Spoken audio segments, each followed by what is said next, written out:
Welcome to E360 TV, the live streaming and on-demand destination for influential voices and enlightened audiences. We offer trending, grassroots, and purpose-driven content across a diverse range of interests. E360 TV is more than just watching programs. We offer the ability to interact with live shows connecting audiences to real, authentic influencers and storytellers while streaming to millions of devices.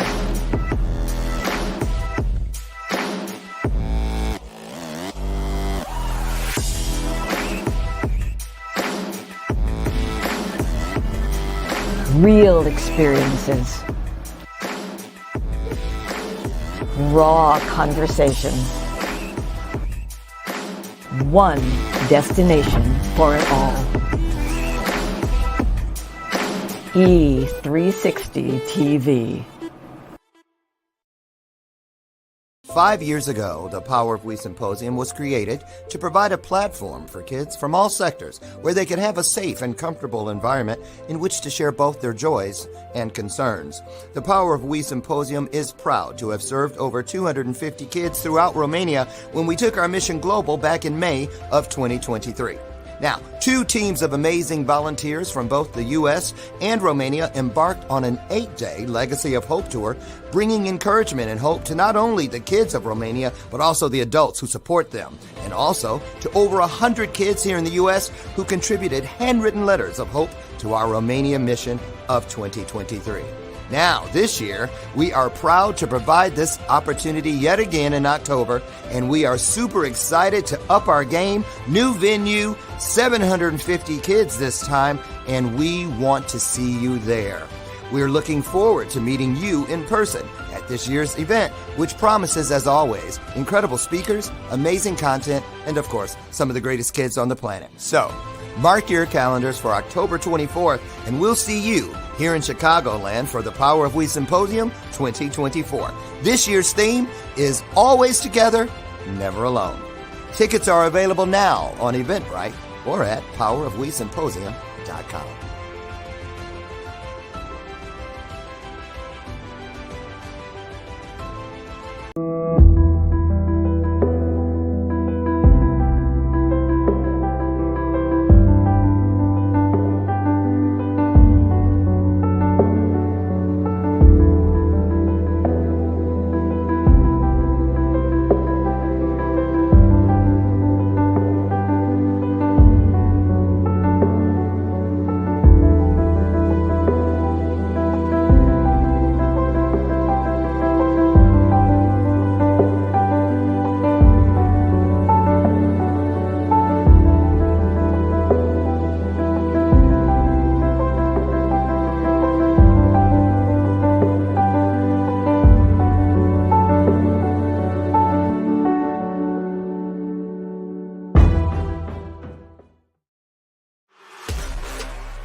don't see what's yours for the taking tonight.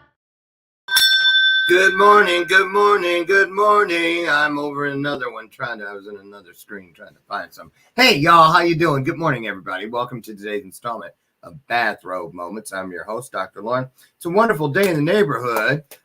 It's a Tuesday. Yesterday, man, oh my goodness, Lord Jesus, yes.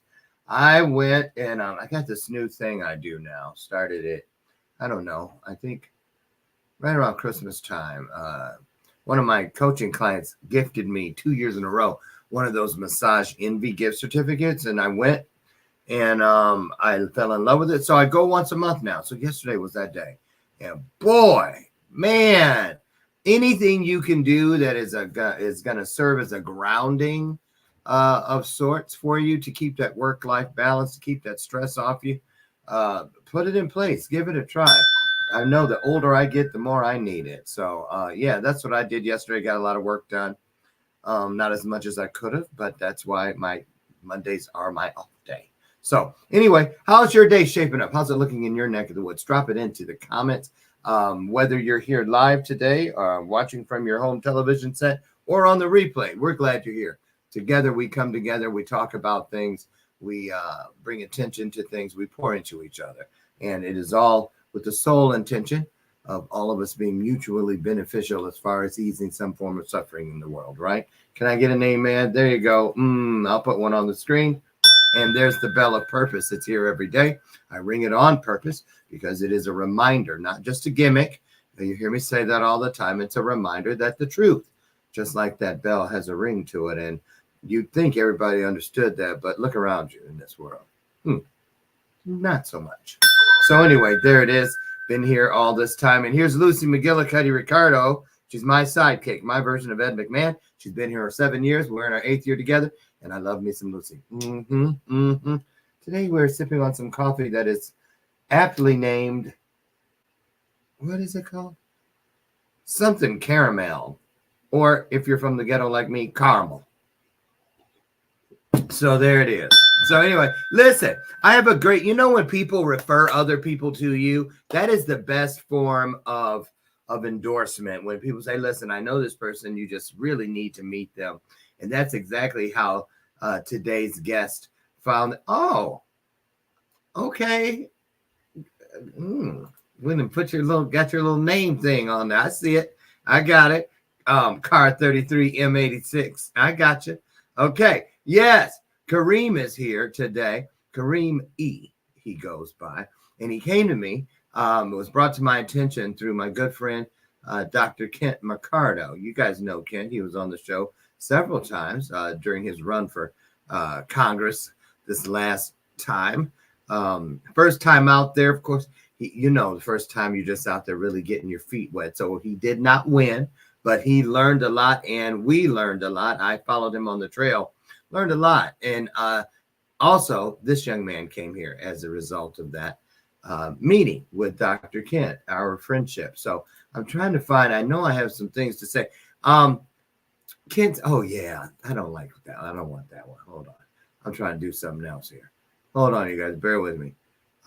Okay. So KAREEM, yes.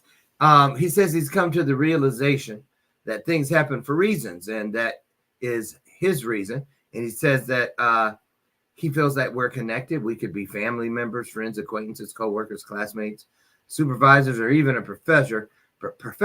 Perhaps you may not even know me, he says, but through linkages, someone you know does. Thus, I would like to invite everyone to accompany me on this journey and be a part of my greatest challenge. Now, I'm going to save what I'm looking at because I want to share it with you guys.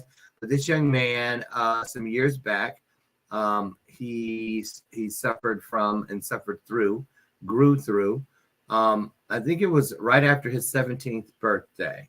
I believe it was a stroke, and has had several strokes. So we're going to let him get in here. There's a lot to talk about and what it has taught him and how he's using that in order to, make a difference in this world. Put some hearts on the screen, won't you please? It's our way of saying welcome as we bring in our guest for today, KAREEM, you guys. Here he comes.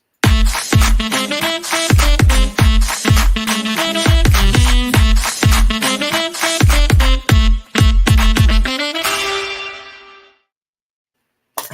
Kareem, how are you? Very well. Good morning. Good morning. It's a good day to be alive. Yeah, it is. Well, tell everybody where you at in the world. Where do you reside? What do you do? I'm an hour from Chicago. I'm in Elgin, Illinois. Enjoying the beautiful weather out here. Yes, yes. Is that where you were born and raised? I have a very complicated story. So I was born in Fairfax, Virginia, Okay. but I was raised in Saudi Arabia from 1 to 10, and a lot of that. That's right. Oh, yes. A lot of that had to Yes, do yes, with yes. citizenship because my father's Palestinian, and Palestine's not recognized or never was recognized. So to make sure that we had a future, my mom would deliver in the United States every time. Okay, so your mom was from Philippines. Philippines and your dad is from Saudi Arabia. Yes. And when you said Fairfax, Virginia, military? No, I think that's just where someone lived. Wow, because you know that's like Yeah. FBI area. Yeah. Yeah. A lot of yeah. So okay. So wow. So you lived take us through the timeline from birth to, so you're born here, then where did you go? So we went back to Saudi. We lived there, or at least I lived there for 10 years. And then around when I was 10, my mom decided to take vacation to Schaumburg, Illinois, not too far from where I am right now. And after the vacation, she was like, guys, we're going to stay here. Oh, Just a spontaneous decision. Honestly, it was the best decision I think she made for this family, but there was no discussion. It just, on the whim was like, guys, we're going to stay here. so wait a minute. So when you came to visit and you were in Schaumburg, you really had only lived in Saudi Arabia up to that point, correct? Maybe So- vacationed, elsewhere, but yeah. What language did you speak? Just English. I went to a British school called Continental in Saudi Arabia, so I only picked up English. Okay, so were there kids from like all over the world that spoke English in that school, like diplomats, kids, and things like that? Yeah, pretty much. It was like a private school, and there were all types of people there. Wow, that must have been fun. That's all I knew. Yeah. So, what do you remember most about living in Saudi Arabia that people might find interesting? Well, what sticks out in my mind is Camels.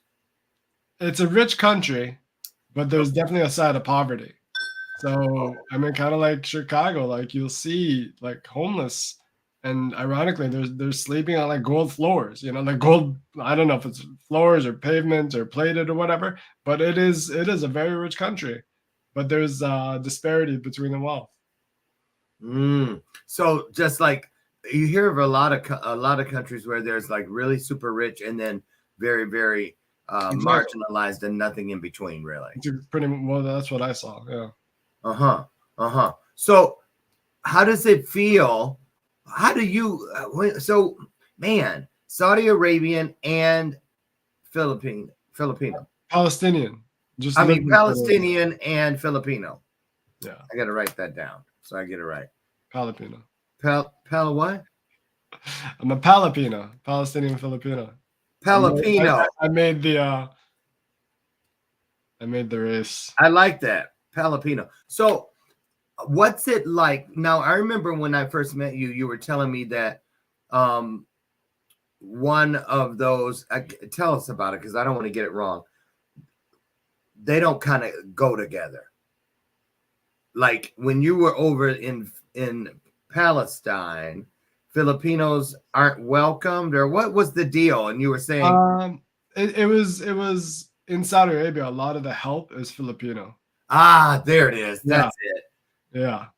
So as a kid, I had a maid who was Filipino. And there was there it is. Yeah, it was very troublesome, I guess, trying to process all this information because I've seen, some people talk down to the help, and like that could be my mom. I just always felt weird about it. And you don't really look Filipino, so you looked more Saudi, more Palestinian, I would think, right? It's mixed. I think it's 50-50 because I Could hear people both there sides. tell? I'm not really sure. It kind of just depends who you ask. Okay, so you weren't bullied or anything.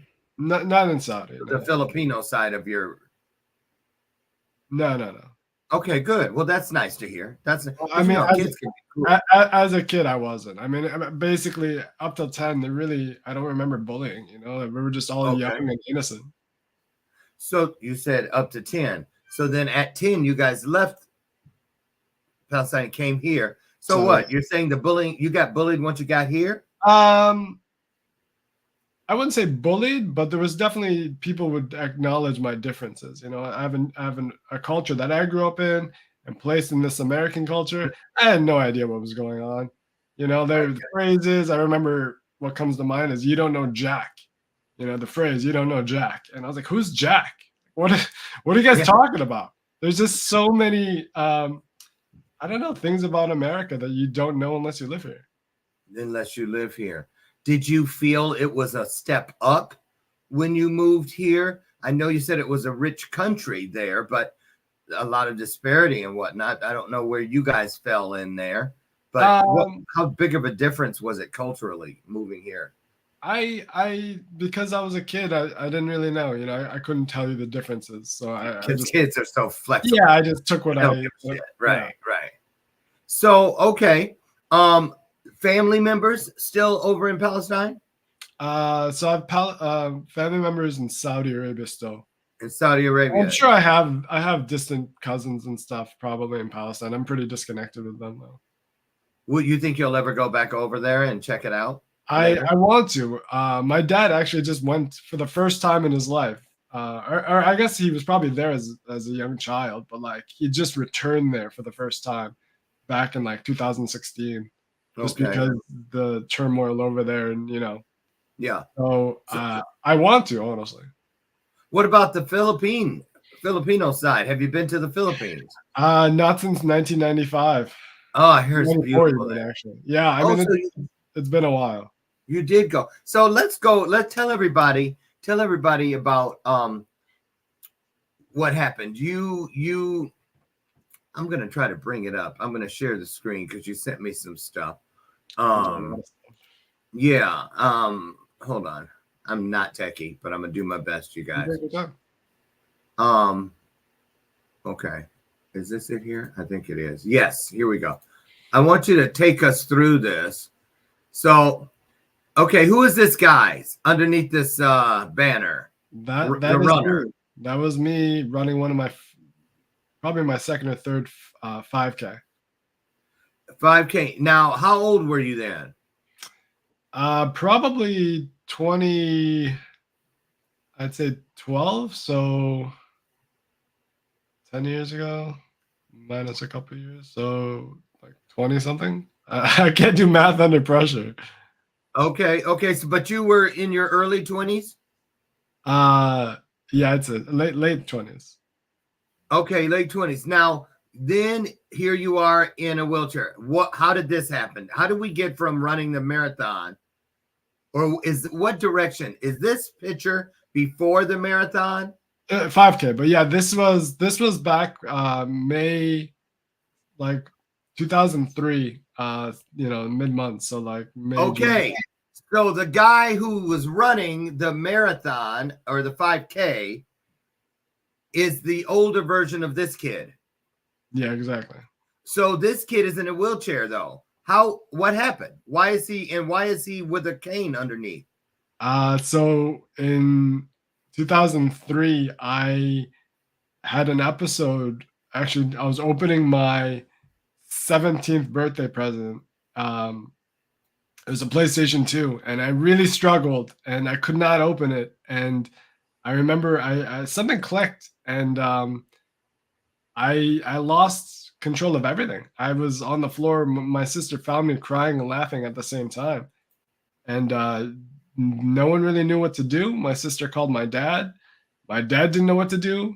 My dad took me to the family doctor, and then the family doctor was like, "Whoa, this is very, very serious. He needs to go to the emergency room." And you were how old again? I just turned 17. You had turned 17. So you go to the hospital. Did you feel like something was happening, or they told you about all this later? I was conscious the entire time. Yeah, I guess, I mean, I knew something was going on, but I can't really explain it. Like, I feel like Okay. when the body stops working, you don't know why it stops working, it just stops Right. working. You know, I can't really explain it. So what did they ultimately diagnose you as having? My first diagnosis was a disease called ADEM, which is acute demyelinating encephalomyelitis. And because it happened again, they found more lesions a couple years later. They kind of just fit me under this umbrella diagnosis, which is multiple sclerosis. Okay. So MS. And that, I mean, technically, that's my official diagnosis. It's a lot easier to tell people I had strokes because the damage was, I was literally half paralyzed. Like, I lost everything on my right side. And MS can vary in different, different severities. But when you say stroke, then they're like, oh, okay, I know. Right. Okay. Now we're going to come back to the front end of that about the marijuana use, but before we go there, so today, how are you today? Do you feel that the diagnosis is correct, that you actually are living with MS, or do you think something differently? I don't believe I have MS. I feel like I believe any autoimmune disorder is something that doctors don't know how to explain, so they just put you in this category. But honestly, they don't know. So why would I buy into a diagnosis that they don't really know? Mm-hmm, mm-hmm. And you're a teacher, right? Right now, I'm a substitute teacher. A substitute teacher. Yeah. Okay. So what are your, I hate the term disability, but where do you stand in this diagnosis right now? Are you able to do everything you want to do, or are there some restrictions? I mean, so part of the paralysis is I lost my right hand, and of course I'm right-handed. So my right hand became kind of a support hand. If you ever watched Scary Movie, there was a guy with a kind of messed up hand. That's kind of where my hand lies. And but it's one of those things, like, I just have to put the work into it. Sure, it won't be perfect like it used to be, good like it used to be, but it could be a usable, nothing's stopping me but me. Yes. I get it. So now I remember when we were getting to know each other in the pre-interview, you mentioned a little something about back when you were in that teenage season, when the strokes first showed up, that you said you were smoking marijuana quite frequently. Yes. Right. Talk about that and how you feel about that. Tell them what you were telling me last week. So back in high school, after moving here, kind of I struggled with adjusting. I used food as a coping mechanism to deal with my problems. Well, when high school, when food stopped working, I moved on to bigger and better things, and that was marijuana. And I used to smoke weed very frequently as my escape to deal with my problems. So I mean, honestly, I can't tell you what exactly caused this, the damage or whatever you want to call it, but I can just tell you what the factors that I used, and marijuana was one of them. But also there was another one too. It was on antibiotics. So I mean, yeah, I was on antibiotics because I had a sinus infection, and my doctor always just gave me antibiotics, like, way too frequently. And that could play a factor too. Like, there's so many different factors that I don't even know 100% what caused it. I talked about this yesterday in a class, and one of the students said, or like, not children, adult students said, it was the perfect storm. Like, everything just added up, and that's what happened. And I like that phrase. Yes. I get it. Now, you said something on your Facebook page. You say something about you just want, how did you put it? Let me see. Do I see it? You said, here it is. I am Kareem. I am tired of the effing hate. I want to spread love to heal this world together. Pretty bold statement. Where's it coming from? What's going on there? I've been on a spiritual journey for the past 6 months, and I just view things in a different light, and I want to stop the spread of hate. I think that's honestly what's bringing us. Obviously, that's bringing us down. But you know, you just don't know what the people around you are facing with. You know, even just randomly like a person at McDonald's, you don't know what's going on in their head. So you always just have to be nice. You know, show love, show them love, show that you care, and they're gonna carry that and hopefully push it forward. So, Kareem, you said in the last 6 months, so fairly new, this spiritual awakening. Can we call it that? Is that? I like to use that term, but people, you know, people get weirded out by that term. But so I don't. Not here, because you're either awake or you're asleep. Yeah, no. So something woke me up. Something woke me up, and yeah, it just kind of put me on a path where. Talk about that. What were you doing? Just walking down the street, 6 months ago, and you ran into a telephone pole, and then, oh shit! Look at all these colors. Look at I just love it. Have bluebirds and hearts and stuff. Not to make light of it, but no. Talk about a lot of people are looking for what you found not so long ago. Okay, they're still searching. Yeah, try to take us a little bit into how it found you or how you found it. How did it happen? I think one of the first steps I did was work on self-love. It was through TikTok. There was someone who suggested like make a video saying "I love you" 25 times in the mirror, and that was one of the first steps because that is something I struggled with all my life. Just saying "I love you" to yourself a bunch. You know what? Now that I think about it, I don't know if I've ever done that. Have you guys ever done that? Put it in the comments. Seriously. Okay. So wait a minute. So you see this TikTok video. It tells you to record yourself saying it 25 times a day. And what made that resonate with you? Did you go, wait a minute, I don't know if I even I've always hated myself. So that really? is, yeah, I mean, I gained so much weight. I didn't like how my life was headed. You know, in my mind, my life was perfect in Saudi, per se. But, and then whatever happened, and with the strokes, and then just the loneliness, like I was not ready to do that. But I was like, you know what do I have to lose? There's nothing, I have nothing else. There's nothing stopping me. Wow. So things flipped around because Kent Mercado, now you guys, Kent Mercado, my good friend Kent, he's Dr. Kent, because he's a surgeon, but he's also a trial attorney. So he's like, overachieve much, Dr. Kent? Then he had the nerve to run for Congress. I just love this guy because he makes me always feel like, man, when are you going to start doing some shit? We're all on a journey. Right. And he was so impressed with you that he reached out to me. He goes, I just met this kid. Ba-boom, ba-boom, ba-boom. And so I'm just saying this much to you. This seems like it just started, you said 6 months ago, but you are on a mission. You're on a mission. So what happened, though, that all of a sudden you see where there needs to be a change and you feel like you were meant to make part of this change happen? So one of the things I also did is I microdosed shrooms. You did some plant medicine. Yeah. And because I've heard stories, shrooms help with depression.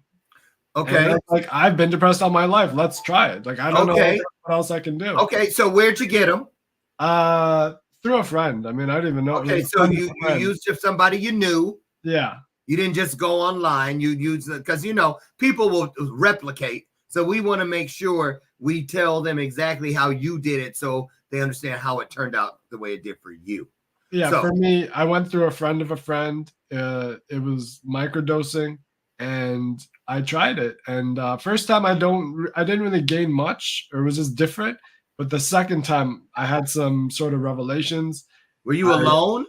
Yes, the second time at least. Okay, so tell us. Can you tell us anything about that second time? Yeah, so I realized that I'm not my body.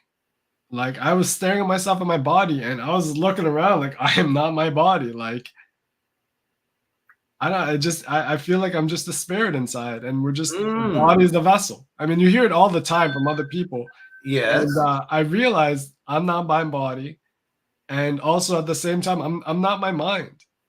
Like the mind is kind of, it helps us do stuff like objectively, but also there's programming. The mind is a programmed, and we do stuff without even realizing it. And sometimes you got to challenge that mind. It's those negative thoughts. That's not That's you. right. That's right.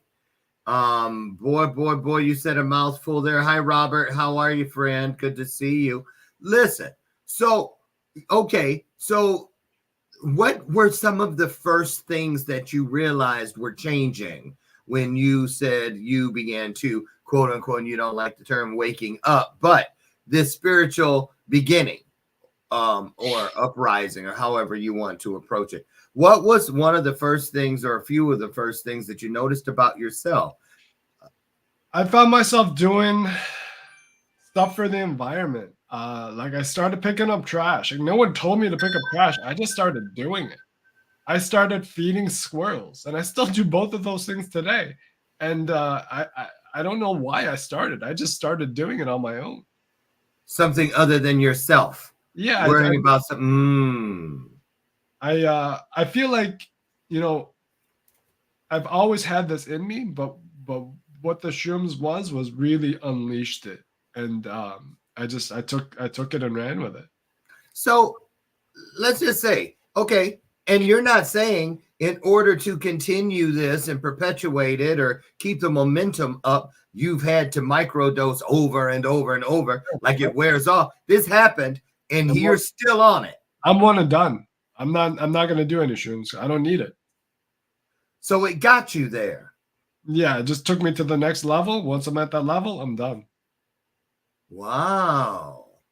So, wow. I'm really intrigued. So, where do you think this is going?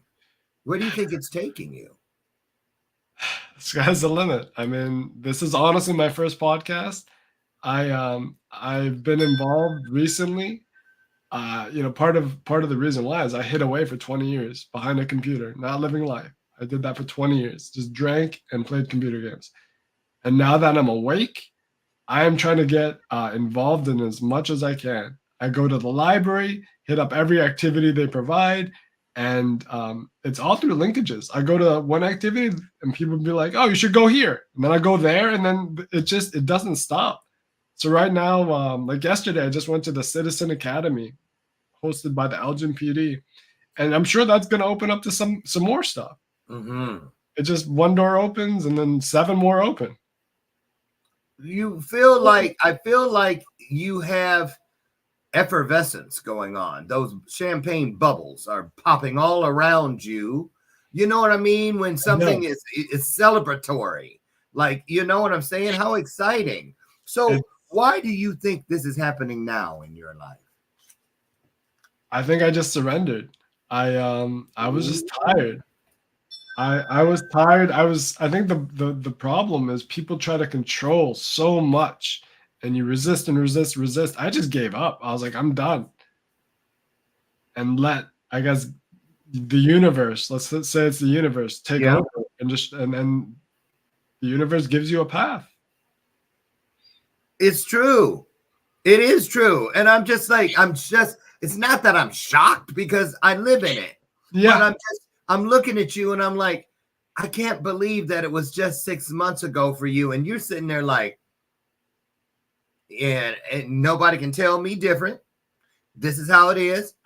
When I leave this world, I'll be sitting on the same spot.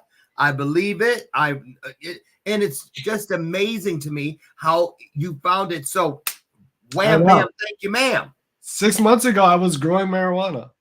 That's what I did. I was growing marijuana at my friend's house. And yeah, I mean, I did a 1080. I mean, I can't even say 180. It's so much so much has changed. My perspective, my life, just everything opened up wide open. And I'm honestly living my best life right now. And people, Wow. I never understood the expression high on life. I never understood that, like, because I've always used substances and stuff to get high, and I couldn't comprehend high on life. And honestly, now I get it. Like, I wake up, I am grateful to be alive. I'm grateful for everything. Wow. And I can tell you are sincere. You really mean this. Tell me something. So when you wake up today, do you remember the you from a year ago? Yeah. I used to get blackout drunk and play video games. That was my life for 20 years. Just So what blacked about out. the people close to you that knew that version? Now I, they see this turnaround. Are they like, what in the world? I Who are can't, you and what have you done with yeah, Kareem? I mean, I can't speak for them. I definitely, I saw my brother recently, and he did say something about the change. He noticed I changed, but I don't interact with them enough. I don't think Know they, the fullness. yeah. My parents know because I still live at home. They know, but everyone's going through their own stuff in their own world. So, we're all just doing our part. So what do you plan on doing with all this, Kareem? Because I have a feeling you're not just gonna sit there and you know play catch with yourself. I think you're gonna get in the game. Talk about that if you could. So one of the things I just did was apply to the Peace Corps. Yeah, I want to go to the Peace Corps. I had a little blip because I told them I'm very transparent. I don't lie, and I told them I did shrooms, and they said that because it's been 6 months, you have to wait a year. So we're gonna postpone your application and then just reapply. I think in December they said. Which I'm grateful for because I want to learn Spanish. I don't want I want a solid foundation. I've taken Spanish for like 6 or 7 years, but like without practice, I mean, it comes and goes. But I need to right now. I'm trying to immerse myself. I live in a town of like 60% Hispanics, so I'm doing my best to immerse myself in the culture. I'm taking classes at the library. I've joined a Spanish church. I'm doing my best to, yeah, and actually, the the Citizens Academy is in Spanish, so I'm just really going Pushing it. first. Now, Yeah. how do you know the Peace Corps is going to send you somewhere that is Spanish speaking? Uh, What is this draw to the Spanish speaking piece?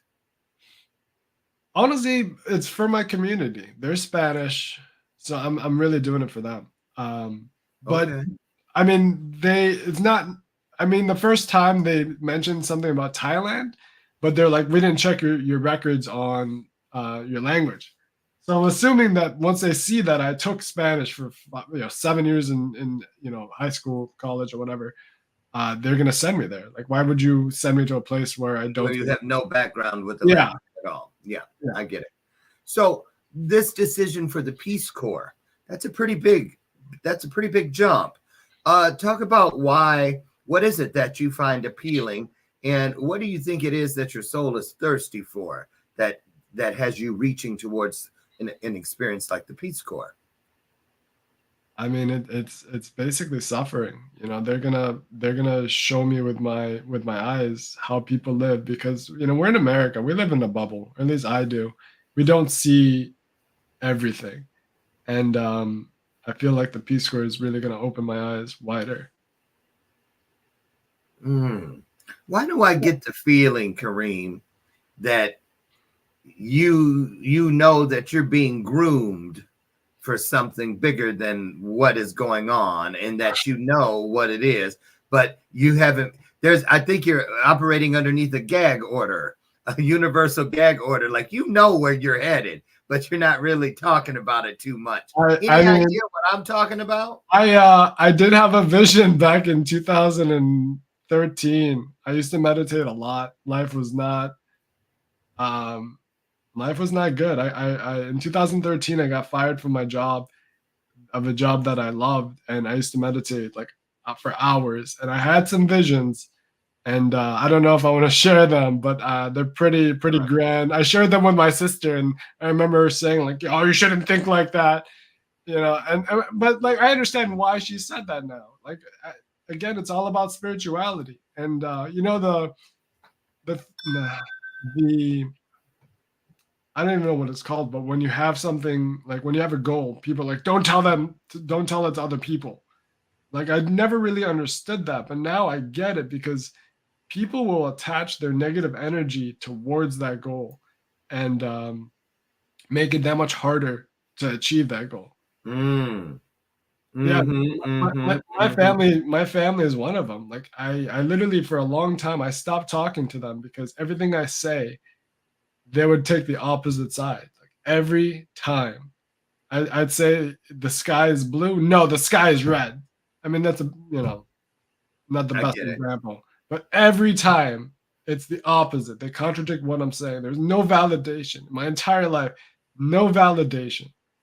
And I mean that's just their baggage though. That's not them. That's the darkness within them. They have stuff to work on, we all have stuff to work on, but that's their baggage. And I think a lot of it has to do with the Palestinian Israel war. Because my dad was, he entered this country for the first, I don't know the first time, but like, since a kid, 5 years ago, whatever, 2016. And that's a lot of, negative baggage he's carrying. And he's the head of the household. So it kind of gets dispersed among my family members. It's just a ball Mm. of negativity. Yes, yes, yes, yes, yes. How do you feel um being so new to all of this and everything? So do you feel like do you even care what comes after the Peace Corps? Because I know you're going to do that. So you know what I'm saying? Do you know? Are you just going to leapfrog your way and just say, "Look, life, take me where I can be of service and I can pour in and ease suffering in this world," almost like a nomad? I'm finding more and more people who are willing to just step out on faith and just make their mark wherever they find themselves. I mean, Talk about where you think you're going with all this. ultimately, I want to be an inspirational speaker. I want to talk about my story in schools. I feel adolescents have it the hardest time right now just because technology and the situation with life, like it is so hard to be a kid right now. And I feel like they need an inspirational story. I like to say that I've been to hell and back. Like I've literally been to hell and I made my way out. And but the thing is, like, I feel like we all go through hell.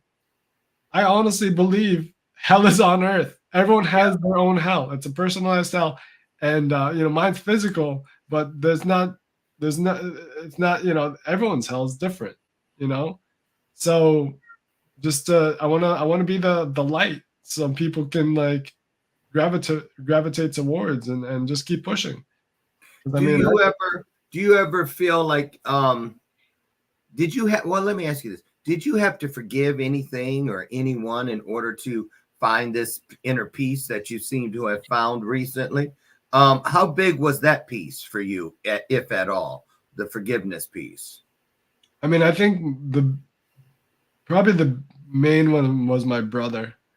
My brother bullied me pretty much all my life, so that's part of the reason why I escaped through drugs and food and all that stuff. But I realized, I guess this happened before, but I realized it's not necessarily him. Like he's having his own baggage, and I just happened to be the scapegoat. I was the Mm, convenient, uh, punching bag because I right, was there. right, right. So I didn't take it personal, but the biggest thing is I forgave myself because I mean it's all about survival. Yeah. We're all just doing our best. Do you read? Are you a book reader? Honestly, I'm not, but I do audiobooks. I do too. I find Okay, it so a that struggle. counts. Yeah. Okay, so when I say read, even listening through there, because I'm an audible person too. Thank you very much. Yeah. Um, any books that you've read since you started on this journey that stand out that you can share with everybody that you're like, wow. Yes, Robert. Yes, Audible is great. Honestly, I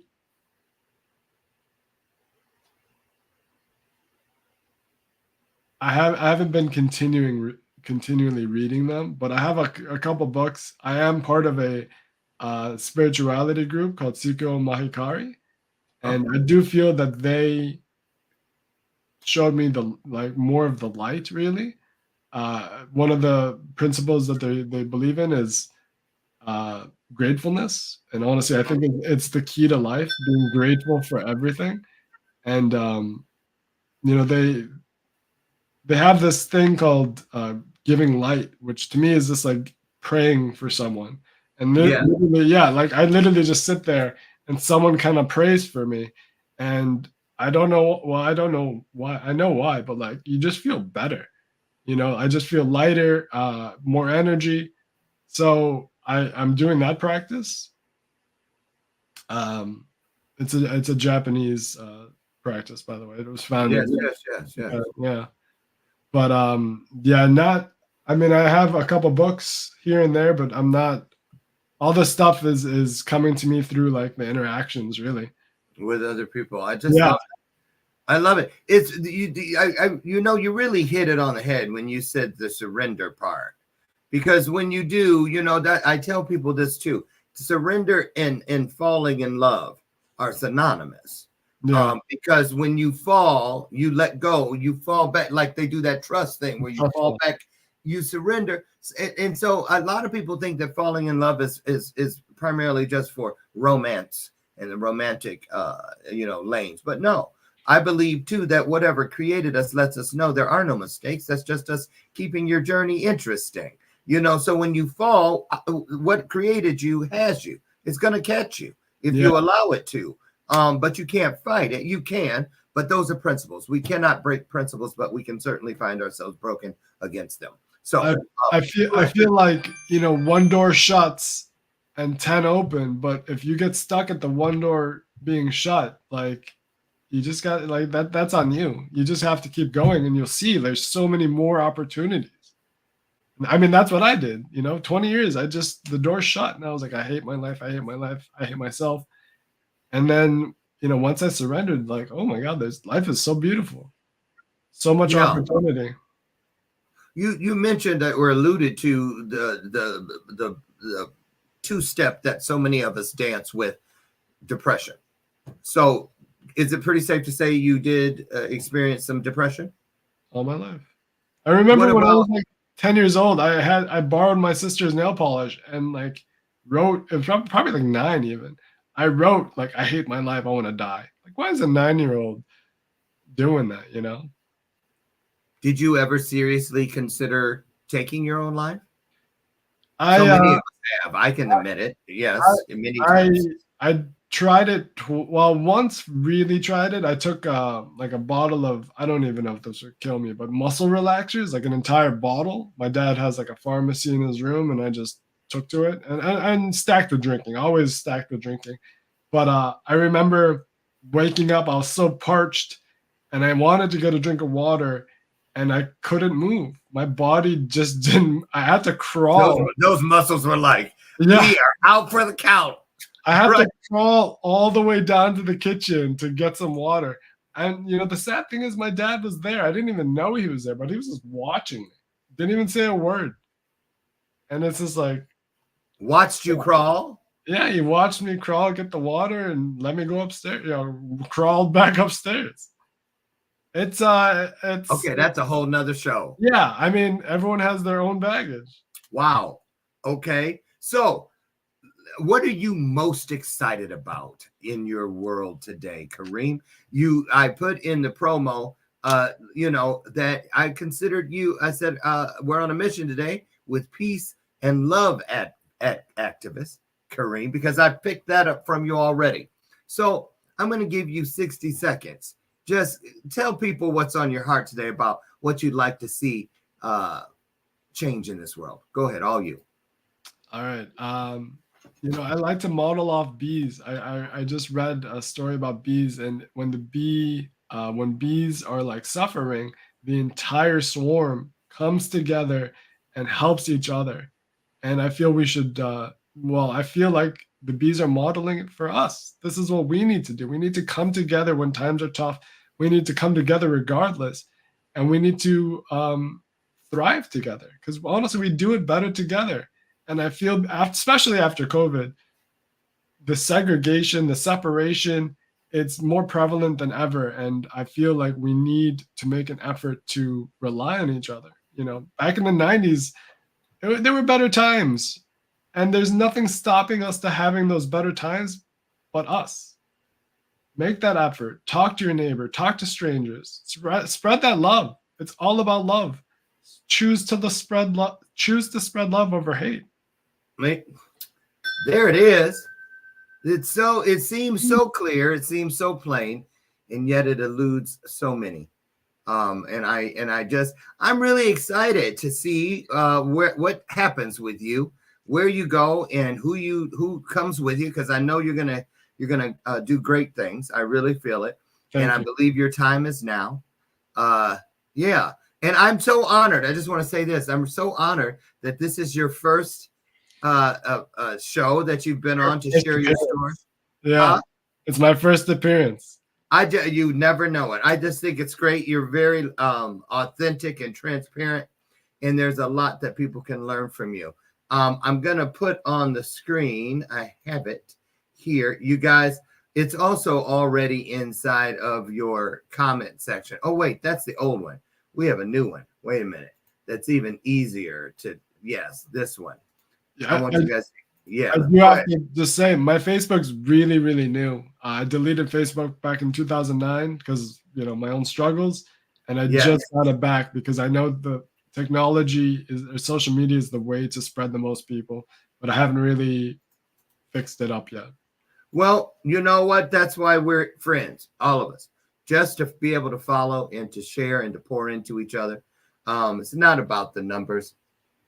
It's about the number of hearts you touch. So you know what I'm saying. So no doubt it's going to grow just like you have, and just like we all intend to keep doing.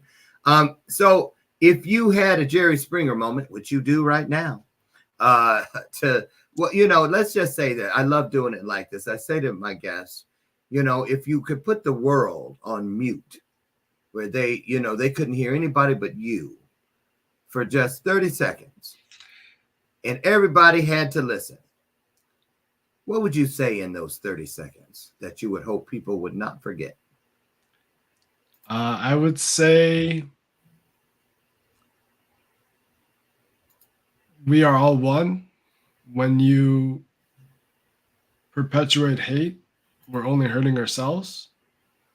We're all connected, and we're all just trying to survive. Everyone's doing their best.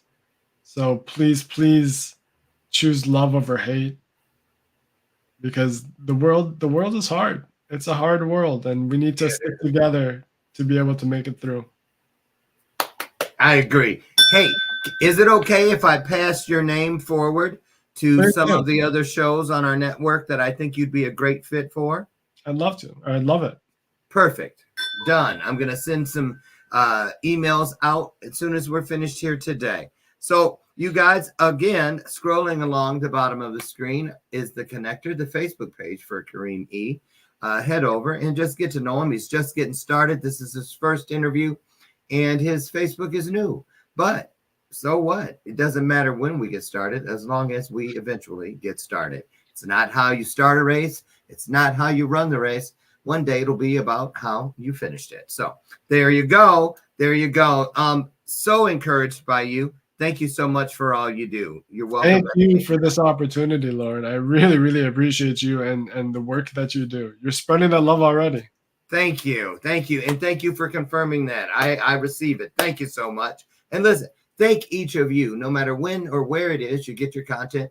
If you've been here at all, I want to just let you know how much we appreciate you. We couldn't do it without you, nor would we want to. The promise is when two or more of us comes together. Robert Brooker, you said that today, and it is true. So listen, I'll make a promise to do my best, God willing, to meet you right over there tomorrow morning at 8 a.m. Central, so that together we can have yet another illuminated conversation. Now, in the meantime, I challenge you to get out there today, find just a little piece of your highest self, and get out and give it away. do whatever you can in your own small way to ease some form of suffering somewhere in the world. You'll be glad you did. And as I say in closing every day, and I mean it, I love you, and there's not a damn thing you can do about it. Get out of here. I'll see you tomorrow, God willing. Bye, you guys. Thank you so much, Kareem. Great job, my man. Great job. Bye, everybody. Have a blessed day. Bye-bye.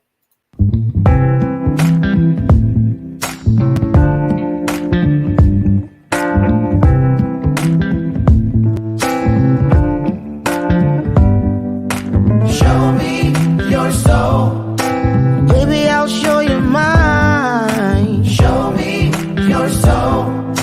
Honey, it's way past time.